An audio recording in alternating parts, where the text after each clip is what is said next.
Hello friends, ನಮಸ್ಕಾರ. I am Manjunath G, ನಿಮ್ಮ English trainer. ನಿಮ್ಮನ್ನು ಇಂದಿನ ವಿಡಿಯೋದಲ್ಲಿ ಸ್ವಾಗತಿಸ್ತಾ ಇದ್ದೀನಿ.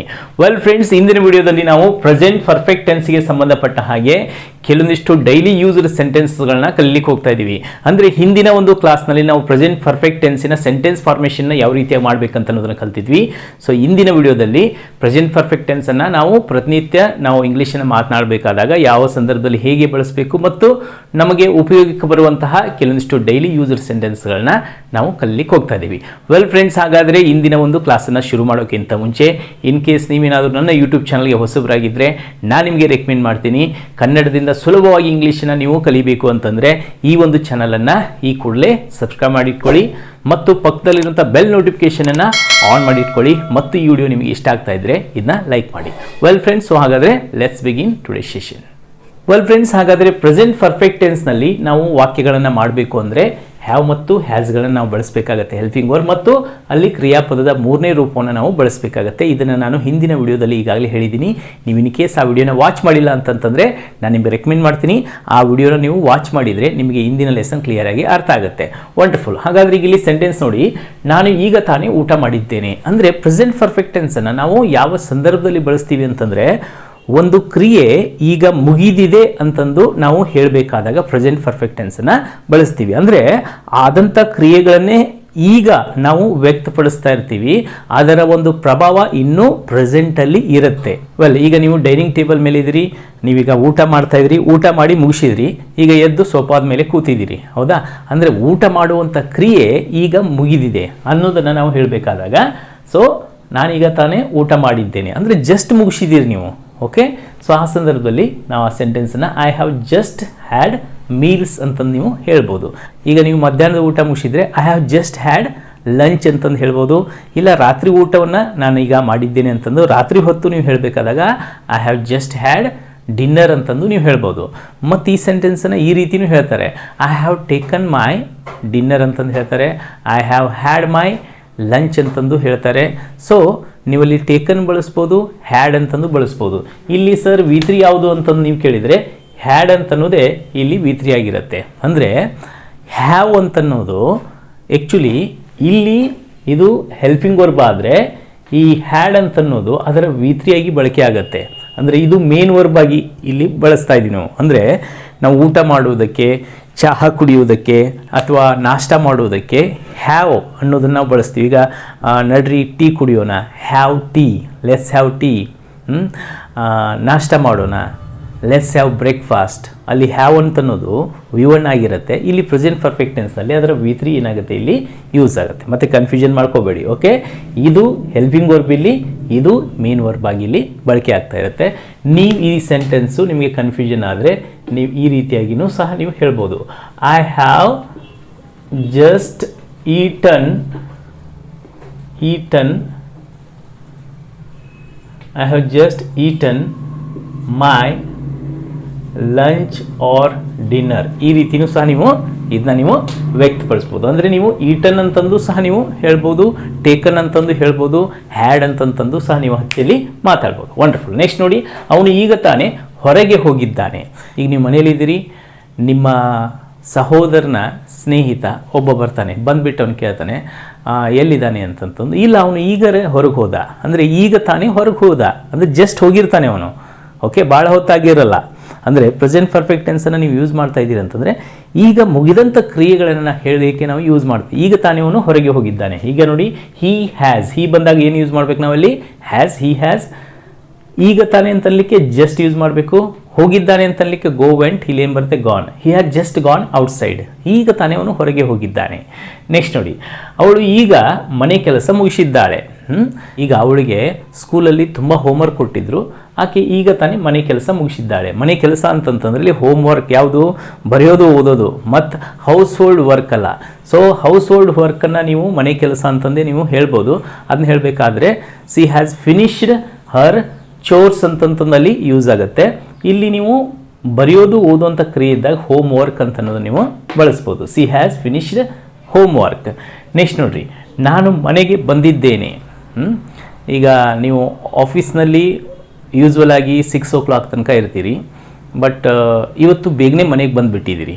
ನಿಮ್ಮ ಫ್ರೆಂಡ್ ಒಬ್ಬನು ಫೋನ್ ಮಾಡ್ತಾನೆ, ಎಲ್ಲಿದೆಯಪ್ಪ, ನಾನು ಆಫೀಸಿಗೆ ಬರಬೇಕಂತ ಮಾಡಿದ್ದೀನಿ.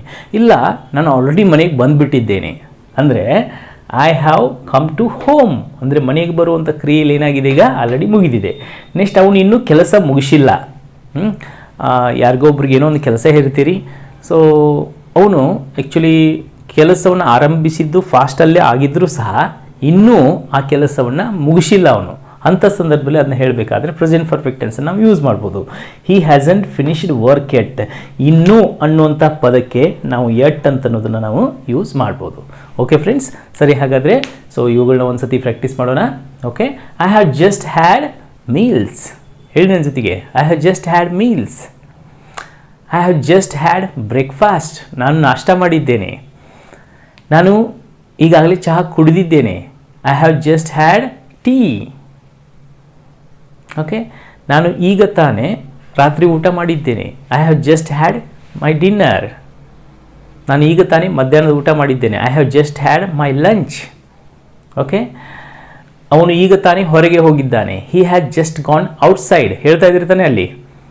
ಓಕೆ, ಅವಳು ಈಗ ಮನೆ ಕೆಲಸ ಮುಗಿಸಿದ್ದಾಳೆ. She has finished homework. ಇಲ್ಲಿ ನಾವು ಅಂತಂದು ಬರಬೇಕು, ಅದೊಂದು ಆ್ಯಡ್ ಮಾಡ್ಕೊಳ್ಳಿ. ಸಿ ಹ್ಯಾಸ್ ಫಿನಿಶ್ಡ್ ಹೋಮ್ವರ್ಕ್ ನಾವು ಅಂದರೆ ಈಗ ಆಕೆ ಕೆಲಸ ಮುಗಿಸಿದ್ದಾಳೆ. ನಾನು ಮನೆಗೆ ಬಂದಿದ್ದೇನೆ. I have come to home. Yes, ಅವನು ಇನ್ನೂ ಕೆಲಸ ಮುಗಿಸಿಲ್ಲ. He hasn't finished work yet. Okay friends, ಅರ್ಥ ಆಯ್ತಲ್ಲ? ಸರಿ. ಹಾಗಾದ್ರೆ ಈಗ ಇನ್ನೂ ಕೆಲವು ಸೆಂಟೆನ್ಸ್ಗಳ ಮೂಲಕ ಇದು ಯಾವ ರೀತಿಯ ಬಳಕೆ ಆಗುತ್ತೆ ಅನ್ನೋದನ್ನು ನೋಡೋಣ. ಎಸ್ ಫ್ರೆಂಡ್ಸ್, ಈಗ ನೆಕ್ಸ್ಟ್ ಸೆಂಟೆನ್ಸ್ ನೋಡಿ, ನಿಮ್ಮ ಊಟ ಆಗಿದೆ. ಈ ರೀತಿ ನೀವು ಇನ್ನೊಬ್ಬರನ್ನ ಕೇಳಬೇಕಾದಾಗ ಅದನ್ನ ಪ್ರೆಸೆಂಟ್ ಪರ್ಫೆಕ್ಟ್ ಟೆನ್ಸ್ನಲ್ಲಿ ಕೇಳಬೇಕಾಗತ್ತೆ. ಯಾವ ರೀತಿಯಾಗಿ ಇದು ಪ್ರಶ್ನೆ ಆಗಿದ್ದರಿಂದ ನೀವು ಇಲ್ಲಿ ಹ್ಯಾವನ್ನು ಫಸ್ಟಿಗೆ ತೆಗೆದುಕೊಂಡ್ಬರ್ಬೇಕಾಗತ್ತೆ. Have you dined? ಓಕೆ, ನಿಮ್ಮ ಊಟ ಆಗಿದೆ. ಓಕೆ, ಇಲ್ಲಿ ಡೈನ್ ಅಂತಂತಂದರೆ ಊಟ ಮಾಡು. ಸೊ ಅದರ V3 ಏನಿರುತ್ತೆ, ಡೈನ್ಡ್. ನಿಮಗೆ ಡೈನಿಂಗ್ ಟೇಬಲ್ ಅಂತಂದು ಗೊತ್ತಿದೆ, ಇದನ್ನ ಯೂಸ್ ಮಾಡಿರ್ತೀರಿ.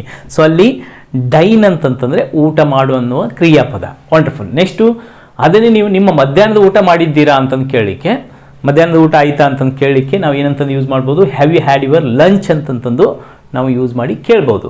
ಓಕೆ, ಅದೇ ರೀತಿ ರಾತ್ರಿ ಊಟ ಮಾಡಿದ್ದೀರಾ ಅಂತಂದು ಕೇಳಲಿಕ್ಕೆ have you taken your dinner ಅಂತಂದು ನೀವು ಕೇಳ್ಬೋದು. ಆದರೆ ಜನರಲಿ ನಾವು ಮಾತನಾಡುವಾಗ ನಿಮ್ಮ ಮಧ್ಯಾಹ್ನದ ಊಟ ಆಯಿತಾ, ರಾತ್ರಿ ಊಟ ಆಯಿತಾ ಅಂತಂದು ಕೇಳಲ್ಲ. ಏನಂತಂದು ಕೇಳ್ತೀವಿ ಕನ್ನಡದಲ್ಲಿ, ನಿಮ್ಮ ಊಟ ಆಯಿತಾ ಅಂತಂದು ಅಷ್ಟೇ ಕೇಳ್ತೀವಿ. ಅದನ್ನು ನಾವು ಕೇಳಲಿಕ್ಕೆ ಹ್ಯಾವ್ ಯು ಡೈನ್ಡ್ ಅಂತ ಅನ್ನೋದನ್ನು ನೀವು ಯೂಸ್ ಮಾಡ್ಬೋದು. ಮತ್ತು ಈ ಸೆಂಟೆನ್ಸನ್ನು have you had your meals ಅಂತಂದು ನೀವು ಕೇಳ್ಬೋದು. ಬಟ್ ಸ್ಪೆಸಿಫಿಕ್ ಆಗಿ ಮಧ್ಯಾಹ್ನ ಕೇಳಬೇಕಾದ್ರೆ have you had your lunch ಅಂತಂದು ಕೇಳ್ರಿ, ಅಥವಾ ರಾತ್ರಿ ಕೇಳಬೇಕಂತಂದ್ರೆ have you taken your dinner ಅಂತಂದು ಕೇಳ್ರಿ. ಸರ್, ರಾತ್ರಿ ಟೇಕನ್ ಯೂಸ್ ಮಾಡಬೇಕು, ಮಧ್ಯಾಹ್ನ ಹ್ಯಾಡ್ ಯೂಸ್ ಮಾಡಬೇಕಾ ಅಂತಂದು ಕೇಳಬೇಡಿ. ಇವೆರಡರಲ್ಲಿ ಯಾವುದಾದ್ರೂ ಸಹ ನೀವು ಅಲ್ಲಿ ಯೂಸ್ ಮಾಡ್ಬೋದು. ಮತ್ತು ಈಟನ್ ಅಂತಂದು ಸಹ ಯೂಸ್ ಮಾಡಿದ್ರು ಅದು ಸಹ ತಪ್ಪಿಲ್ಲ. Is it clear? Wonderful. Next ನೋಡ್ರಿ, ನಿಮ್ಮ ಟಿಫನ್ ಆಯಿತಾ ಕೇಳ್ತಾ ಇರ್ತಿರ್ತಾನೆ ಇನ್ನೊಬ್ಬರಿಗೆ. ಎಸ್, ನಿಮ್ಮ ಟಿಫನ್ ಮಾಡಿದ್ದೀರಾ, ನಾಷ್ಟ ಮಾಡಿದ್ದೀರಾ, ಈ ರೀತಿ ಕೇಳಲಿಕ್ಕೆ have you had your breakfast. Have you had your breakfast. Have you taken your breakfast. Have you eaten your breakfast. So ನೀವು ಈ ರೀತಿಯಾಗಿಯೂ ಸಹ ನೀವು ಇಲ್ಲಿ ಕೇಳ್ಬೋದು.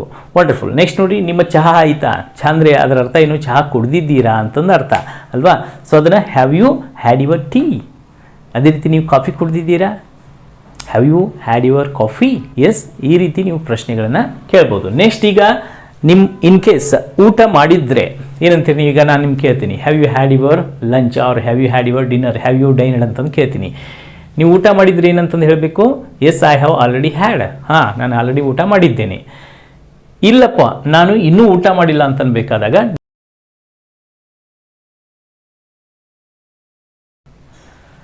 ನೋ ನಾಟ್ ಎಟ್ ಅಂತಂದು ನಾವಲ್ಲಿ ಉತ್ತರವನ್ನು ಹೇಳಬೇಕಾಗತ್ತೆ. ಓಕೆ, ಅರ್ಥ ಆಯ್ತಲ್ವಾ?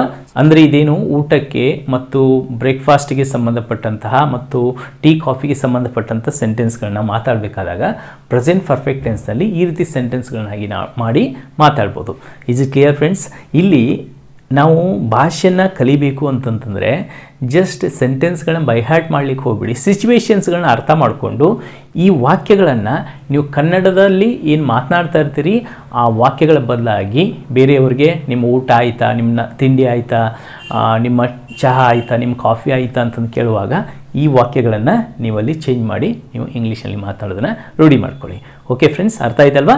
ಸರಿ, ಹಾಗಾದರೆ ಇನ್ನೂ ಹಲವಾರು ಎಕ್ಸಾಂಪಲ್ಸ್ಗಳೊಂದಿಗೆ ಬೇರೆ ಯಾವ ಸಂದರ್ಭದಲ್ಲಿ ಇದು ಯೂಸ್ ಆಗುತ್ತೆ ನೋಡೋಣ. ಎಸ್ ಫ್ರೆಂಡ್ಸ್, ಈಗ ನೆಕ್ಸ್ಟ್ ಸೆಂಟೆನ್ಸ್ ನೋಡಿ.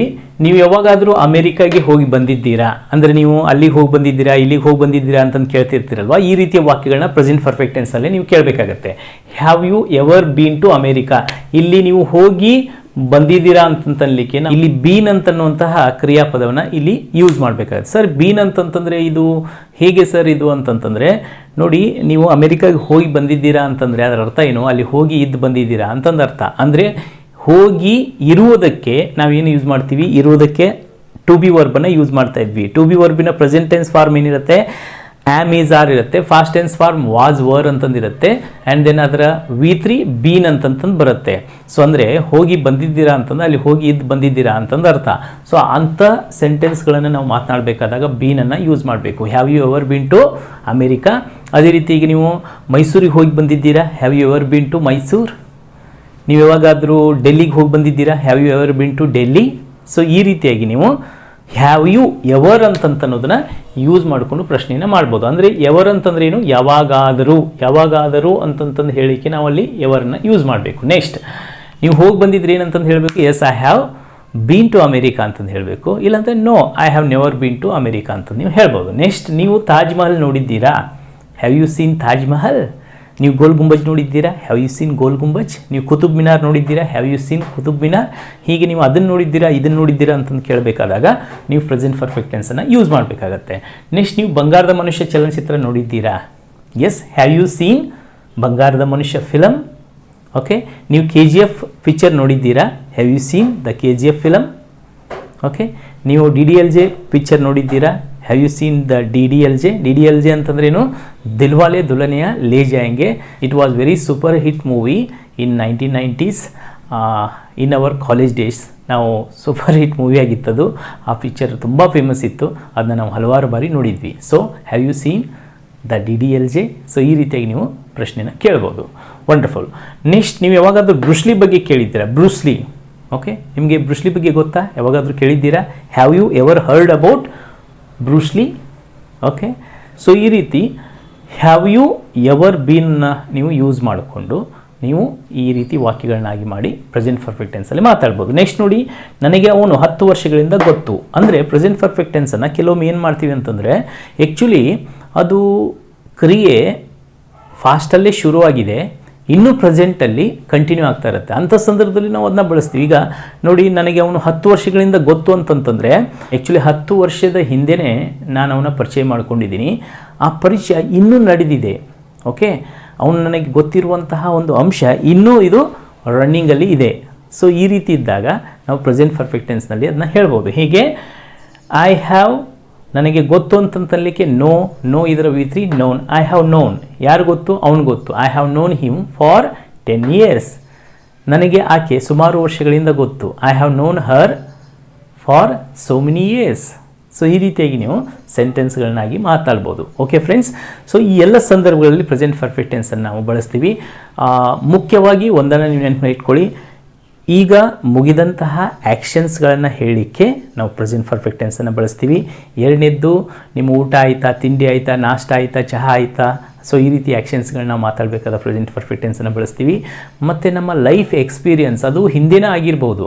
ನಾನು ಅಮೆರಿಕಾಗೆ ಹಲವಾರು ವರ್ಷಗಳ ಹಿಂದೆಯೇ ಹೋಗಿ ಬಂದಿರ್ಬೋದು, ಆದರೆ ಅದನ್ನು ಪ್ರೆಸೆಂಟಲ್ಲಿ ನಾನು ಹೇಳಬೇಕಾದಾಗ ಪ್ರೆಸೆಂಟ್ ಪರ್ಫೆಕ್ಟ್ ಟೆನ್ಸಲ್ಲಿ ಹೇಳಬೇಕಾಗತ್ತೆ. I have been to America, I have been to Mysuru, ಈ ರೀತಿಯಾಗಿ. ನೆಕ್ಸ್ಟ್ ಕೆಲವೊಮ್ಮೆ ಫಾಸ್ಟಲ್ಲೇ ಆ್ಯಕ್ಷನ್ ಮುಗಿದಿರುತ್ತೆ, ಬಟ್ ಸ್ಟಿಲ್ ಅದರ ಇಂಪ್ಯಾಕ್ಟ್ ಇನ್ನೂ ಪ್ರೆಸೆಂಟಲ್ಲಿದ್ದಾಗ ನಾವು ಆ ಥರದ ಸೆಂಟೆನ್ಸ್ಗಳನ್ನು ಪ್ರೆಸೆಂಟ್ ಪರ್ಫೆಕ್ಟ್ ಟೆನ್ಸಲ್ಲಿ ನಾವು ಮಾತಾಡ್ಬೋದು. ಕ್ಲಿಯರ್ ಆಯ್ತಲ್ವಾ?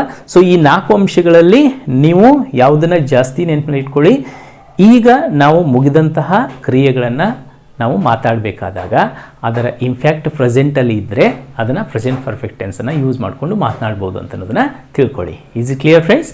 Well, so this is all about the practical usage of the present perfect tense. So ಈ ಎಲ್ಲ ಸೆಂಟೆನ್ಸ್ಗಳ ಮೂಲಕ ನೀವೆಲ್ಲರೂ ಈ ಒಂದು ಟೆನ್ಸಿನ ಉಪಯೋಗವನ್ನು ಕರೆಕ್ಟಾಗಿ ತಿಳ್ಕೊಂಡಿದ್ದೀರಿ ಅಂತ ನಾನು ಅಂದ್ಕೊಳ್ತೀನಿ. ವೆಲ್ ಫ್ರೆಂಡ್ಸ್, ನೀವೇನಾದರೂ ಹಿಂದಿನ ವೀಡಿಯೋಸ್ಗಳನ್ನ ವಾಚ್ ಮಾಡಿಲ್ಲ ಅಂತಂತಂದರೆ ನಾನು ನಿಮಗೆ ರೆಕಮೆಂಡ್ ಮಾಡ್ತೀನಿ. ಈ 50 days A to Z spoken English video ಸೀರೀಸ್ನ 22nd ವಿಡಿಯೋ ಇದು. ನೀವು 21 ವೀಡಿಯೋಸ್ಗಳನ್ನ ನೀವು ನೋಡಿಲ್ಲ ಅಂತಂತಂದರೆ ಅವುಗಳನ್ನೆಲ್ಲವನ್ನು ವಾಚ್ ಮಾಡಿ ಅಂತಂದು ಹೇಳ್ತಾ ವೆಲ್ ಫ್ರೆಂಡ್ಸ್, ಇಂದಿನ ಲೆಸನ್ ಹೇಗೆ ಅನಿಸ್ತು ಅಂತಂದು ಕೆಳಗಡೆ ಕಾಮೆಂಟ್ ಬಾಕ್ಸಲ್ಲಿ ನನಗೆ ಕಾಮೆಂಟ್ ಮಾಡಿ ತಿಳಿಸಿ. ಆ್ಯಂಡ್ ದೆನ್ ಈ ವಿಡಿಯೋ ನಿಮಗೆ ಇಷ್ಟ ಆಗಿದ್ದರೆ ಇದನ್ನ ಲೈಕ್ ಮಾಡಿ, ಇನ್ನೊಬ್ಬರಿಗೆ ಶೇರ್ ಮಾಡಿ ಅಂತಂದು ಹೇಳ್ತಾ ತಾವೆಲ್ಲರೂ ಪ್ರೀತಿಪೂರ್ವಕವಾಗಿ ನನ್ನ ಚಾನಲ್ನ ಸಬ್ಸ್ಕ್ರೈಬ್ ಮಾಡ್ಕೊಂಡಿದ್ದಕ್ಕೆ ಮತ್ತು ನನ್ನ ವಿಡಿಯೋಸ್ಗಳನ್ನ ಮೆಚ್ಚಿ ಇನ್ನೊಬ್ಬರಿಗೆ ಶೇರ್ ಮಾಡ್ತಾ ಇರೋದಕ್ಕೆ ಸೊ ತಮಗೆಲ್ಲರಿಗೂ ಧನ್ಯವಾದಗಳು. Let's meet you in the next video. Till then, thank you so much and God bless you all.